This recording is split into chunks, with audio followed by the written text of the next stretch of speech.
Okay.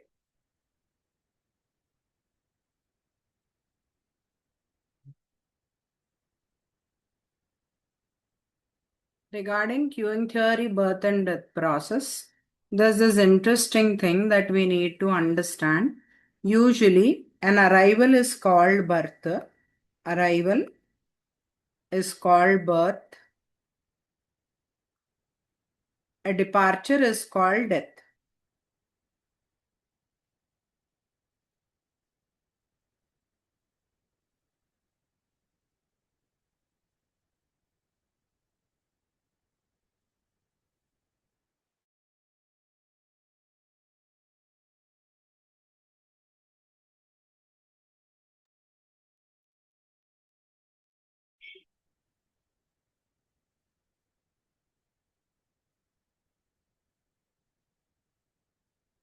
Is called death. We need to know this concept as well because there would be questions on this.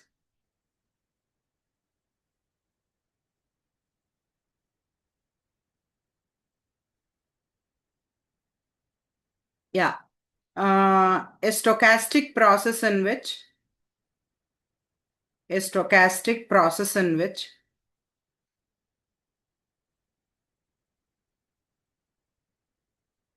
only arrivals are there, arrivals, and no departures, is called a pure birth process, is called pure birth process. Similarly, a stochastic process in which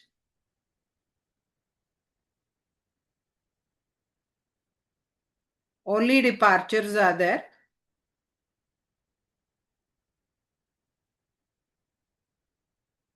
and no arrivals is called pure death process.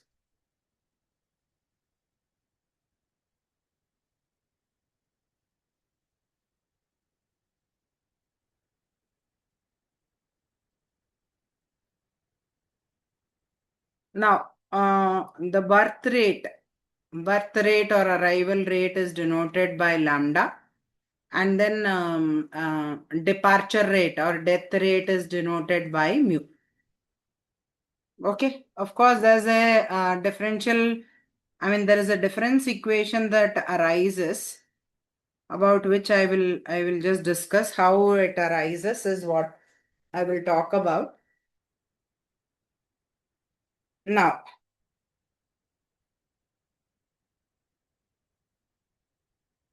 to obtain a steady state system,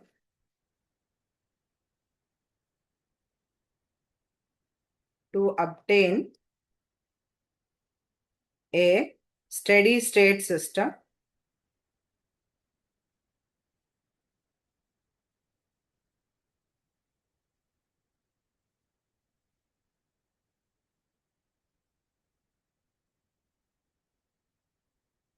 a system of steady state equations, what exactly I have to do is what I'll talk about, because we are with the steady state system only. The probability that there are n units, that there are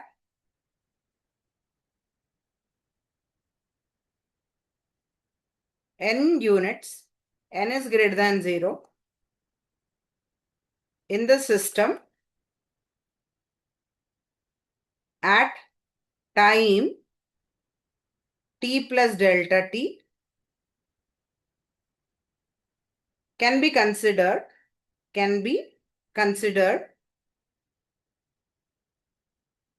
in the following possible ways, in the following possible ways.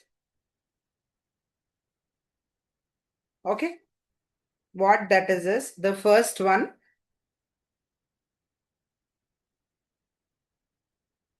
The first one is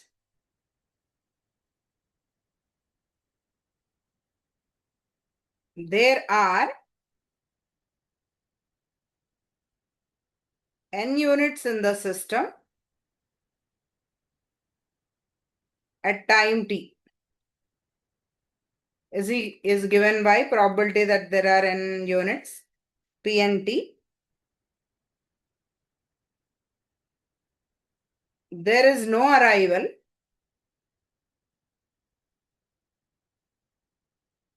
in time delta t, that is denoted by p naught of delta t 1 minus lambda delta t. In the other video, I have shown you how it is 1 minus lambda t. That there is no service also in time delta t. See, no one has arrived, no one has been served. That's how there are only n units in the system. Okay. So if I denote it by phi delta t of 0, this is equal to 1 minus mu delta t, because service is mu, arrival is lambda, right? Okay. So it will be something like Pn of t into 1 minus lambda delta t into 1 minus mu delta t.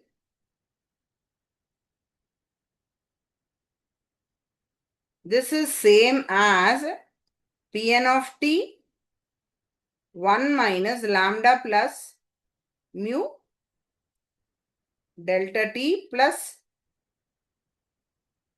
order delta t terms. Okay. Yeah, what exactly I'm talking about is n units are there, n units only will be there. How is that possible? T units here, and in delta t time, I mean t plus delta t, no arrival, no service. No arrival, no service. Okay, or it can happen like this as well. I'm not writing properly. Okay. N minus 1 units in time at a time t, and in the interval t to t plus delta t, one arrival and no service. One arrival and no service. Okay, again n minus 1 plus 1 would be n only, right?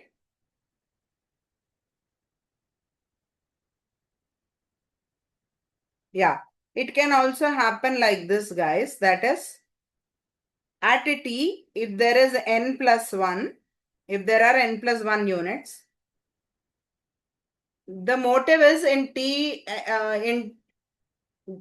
comma t plus delta t time, there are only n units. So what happens? No arrival, but one service. No arrival, one service. Then what happens finally? At the end of t and delta t, it will be n only. Okay, these are the three possible ways. Okay, so this one, second one, how I'll write as second figure.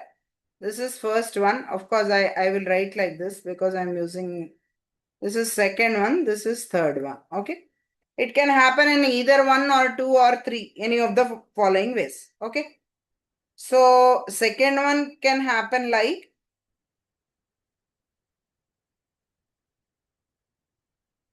n minus 1 units, n minus 1 units in the system at time t, that is denoted by Pn minus 1 of t. Okay, next, one arrival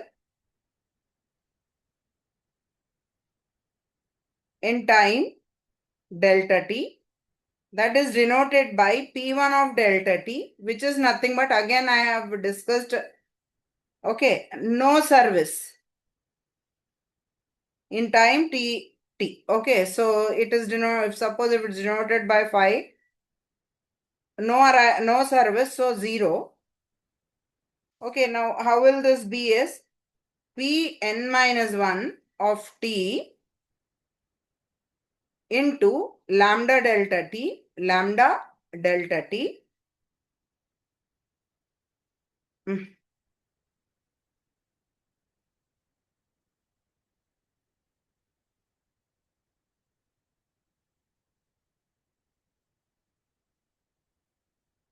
1 minus mu delta t.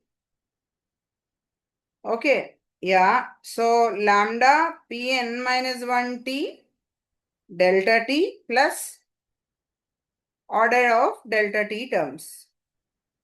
Okay. The third one from the third figure only.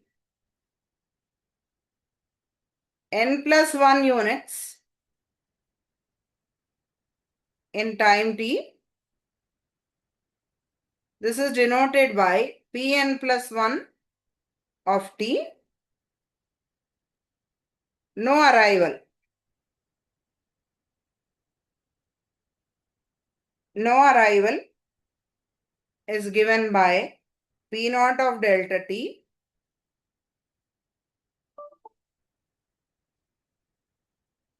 no arrival is given by P naught of delta t. This is equal to P naught of delta t is nothing but, because its arrival 1 minus lambda delta t, but its service 1 minus mu. Okay.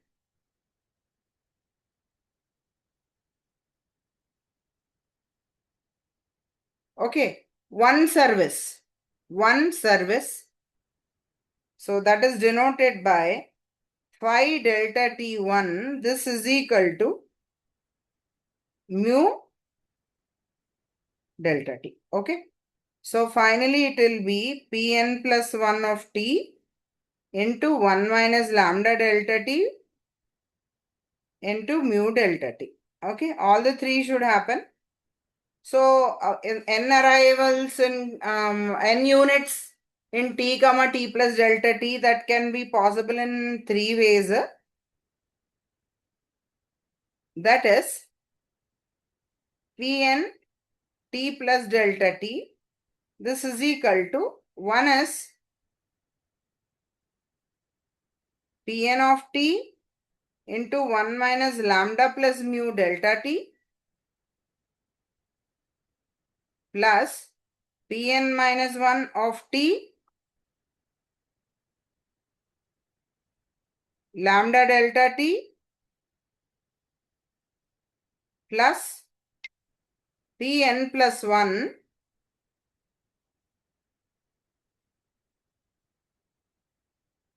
of t mu delta t, and finally order of delta t terms. All O1, O2, O3 are all together. Now if you bring the first term on the right hand side to the left hand side, it will be Pn t plus delta t minus Pn of t. Okay. Now all the term has delta t, so divide by delta t. So what I will have on the right is minus lambda plus mu Pn of t plus lambda Pn minus 1t plus mu Tn minus 1t plus order of delta t by delta t. As delta t tends to 0, the left hand term becomes the derivative. As delta t tends to 0, what happens is left hand term becomes dPn of t by dt. Lambda plus mu Pnt plus lambda Pn minus 1t plus mu, this is Pn plus 1, Pn plus 1t. Of course, the order of n terms have vanished off. Okay, yeah. Similarly, what you can do is, yeah, now what happens?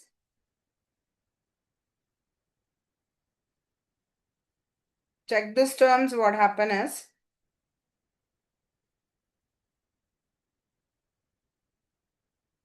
probability that there is no unit in the system at time t and no arrival in time delta t is given by p naught of t into 1 minus lambda, as I have discussed earlier. That there is one unit in the system at t and one unit is served. All those things that we have discussed are these only. For the steady state, what happens is, for the steady state, LHS goes to 0 because the rate of change with respect to for steady state. Steady state is what? No time. Time independent. Time independent. So what happens is LHS goes to 0 and this would be lambda plus mu minus lambda plus mu Pn plus lambda Pn minus 1 plus mu Pn plus 1. Okay.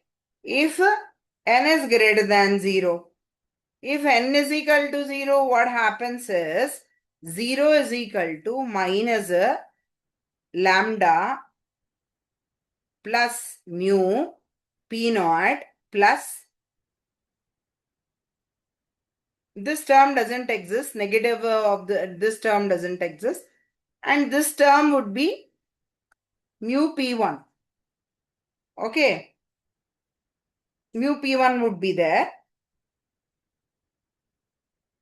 Okay, so what happens is, now if I rewrite this formula, what happens is P1 is equal to lambda by mu P naught. That's how my recurrence relation follows. P2 would be lambda by mu P1. Okay, since I put n is equal to 0, it has turned like that. Now if I put the value of P1, it would be lambda by mu whole square P naught. And it goes on and on, guys. That's how Pn would be what? Lambda by mu whole power n P naught. Okay. Of course, sum of all probabilities is 1. So sum of P1, P2 and so on Pn and ranging from 0 to infinity would be 1, guys. And then afterwards, I have derived certain things. What's the value of P naught and all in the previous video? Do check them. Along with this, there is one more thing that I want to say. That is, since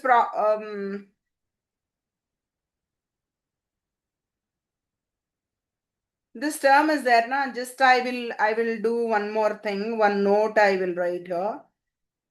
What that is. This is all about pure birth and death process, guys. If someone asks you a question, this is what you will write.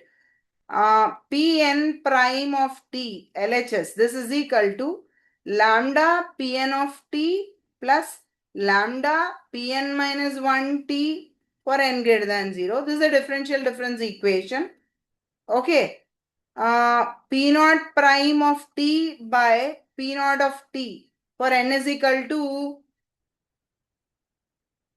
0. If I put n is equal to 0, this would give me what? Minus lambda. I mean, p negative 1 things gets vanished off, guys. It is like f prime of x by f of x. So it is log p naught of t. This is equal to minus lambda t plus c. If I am removing log, you know what happens. P naught of t, this is equal to e power minus lambda t. Of course, c if I take here, c into e power minus lambda t is what I will get. Okay. Yeah, so you can clearly see here e power minus lambda has turned up, guys. Now this is the resultant that it is leading to a Poisson distribution case. This is for n is equal to 0, guys. If I am taking n is equal to 1, what happens is I'll be getting P1 prime of t plus lambda P1t. This is equal to lambda e power minus lambda t. This is a linear differential equation in t. Hence, I can directly write the solution. That is, e power lambda t is the integrating factor. P1 of t, this is equal to lambda t plus C1. Suppose if I put the condition that at P1 of 0 is equal to 0, then what happens is C1 vanishes off. Hence, I'll be getting P1 of t is equal to lambda t e power lambda t by 1 factorial. What I'm trying to say here is, ma'am, how are you saying that the arrivals are following Poisson distribution? I'm talking about this difference equation only in terms of lambda. And then I can clearly see that this is a Poisson distribution, guys. And then if it goes on and on for p n is equal to 2 and all that, it turns out to be whole square e power lambda t by 2 factorial kind and so on. And hence they are following Poisson distribution. The M in Kendall notations stands for Markov process.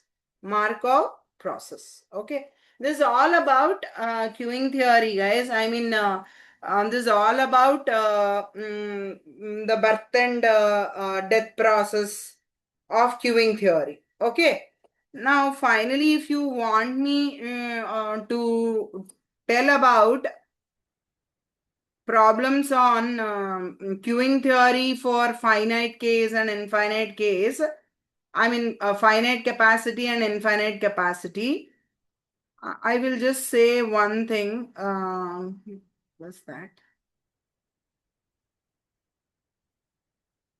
Yeah, there are questions like how will we recognize it's a finite capacity or an infinite capacity? Someone can ask me. See, if I have a problem like if I have a problem like suppose if there is a there is one question in the question paper that I have shared.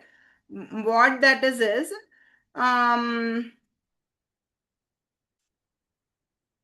barber shop problem is there in that what it says is a barber shop has 6 chairs. Barber shop has 6 chairs to accommodate people waiting, to accommodate people waiting for haircut. Okay, of course, all the assumption is that the customers arrive in Poisson fashion and all the things. Assume that the customers who arrive when all the 6 chairs were full leave without entering the shop. Customers arrive at an average. See, customers arrive at an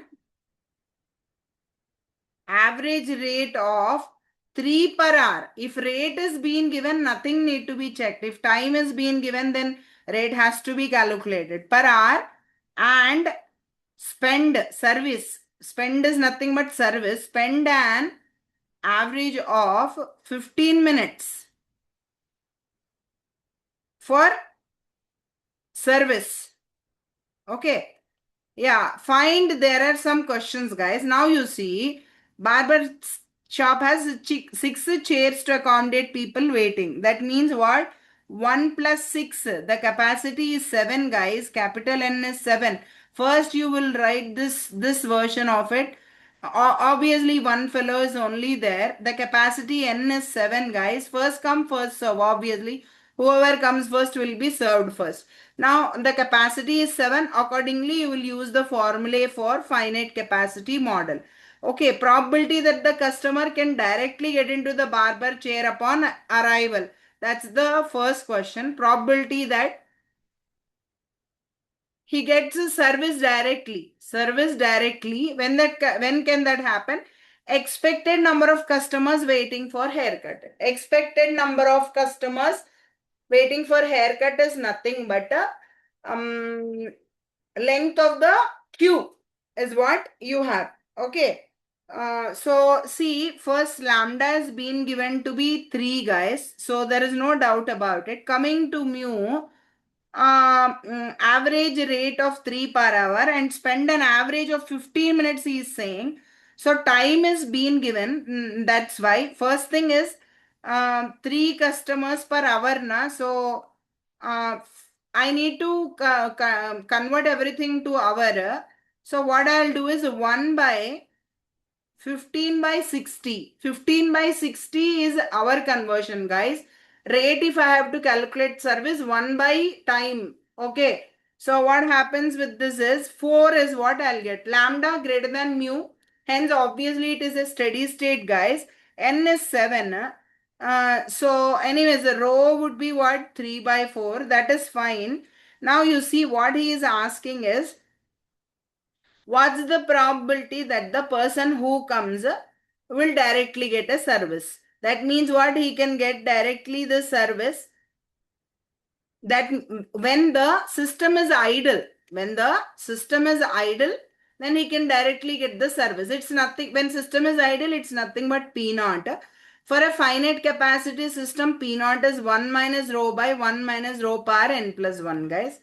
Okay, accordingly, you will calculate the value. Now, expected number of customers waiting for the haircut is nothing but expected number of customers in the queue, guys. And then you know the relation between queue and the system. Okay.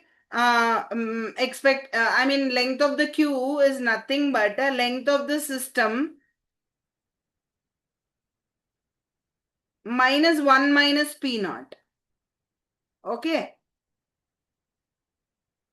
Okay, so first I should find LS. LS formula is a bit complicated, guys. So I suggest you to do only the infinite capacity one, but in case if it comes, there is no option. Rho power n plus n into rho power n plus 1 would be there by 1 minus rho, 1 minus rho power n plus 1. This is the huge formula.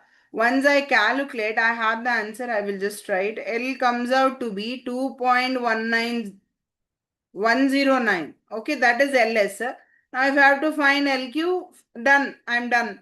LS is 2.109 minus 1, minus of minus plus. P naught I have already calculated from the previous problem. It is something like it is coming out to be 0.278, guys. It implies 27% or 28%, you can say. So I will write here that value as well. Plus 0.278 is what I will, 1.39 customers would be the answer. I hope I'm clear. There's only the change in the formula. Things are, and how you fix n is the final thing, guys. And nothing so big. Apart from remembering the formulae, which are a bit used in finite capacity case. Okay, there's one more also. There's one more question on cars in the old question papers that I've shared. A car park contains 5 cars. Okay, I think I have done this in the previous video if I'm not wrong. Okay, arrivals are in Poisson with a mean rate. If mean rate is being given, guys, just close your eyes, directly take the value. Length of the time each car spends in the car park has negative exponential distribution with mean of 2 hours. So each car spends 2 hours. So rate is nothing but suppose if I am converting this 10 is what? 10 per hour, na? So 2 hours. So what I'll do is I'll take just 1 by 2 only. I need not convert it to, if I'm not wrong, I need not convert it to any other values. Okay. So what happens is it's just 1 by 2, guys. Rate is 1 by 2. Okay. Now rho is what? Of course, lambda by mu. Accordingly, you will calculate. Not a big deal, right? 10 by 1 by 2 gives me 20, guys. Right. Now you see there is capacity for 5 cars. That means what? N is 5. Right? NS5. Now, the question in that problem regarding cars that's been asked is, some of them have asked me this specific problem. How many cars are there in the car park on an average? Okay, what's the probability of newly arriving customers finding the car park is full and having to park the car elsewhere. These are the two questions that are being asked. So how do I solve them is average number of cars in the park if you want to find out. It is nothing but LS guys. It is nothing but average number of cars in the car park. In the car park, if I want to find out, it's nothing but length of the system. Length of the system. Obviously, time if it is being asked, waiting time of the system and waiting time in the system and waiting time in the queue, you will find out. So this is definitely LS. LS is nothing but, I can as well find like this. That is rho into 1 minus Pn. Of course, for which I need to find Pn. N is nothing but 5.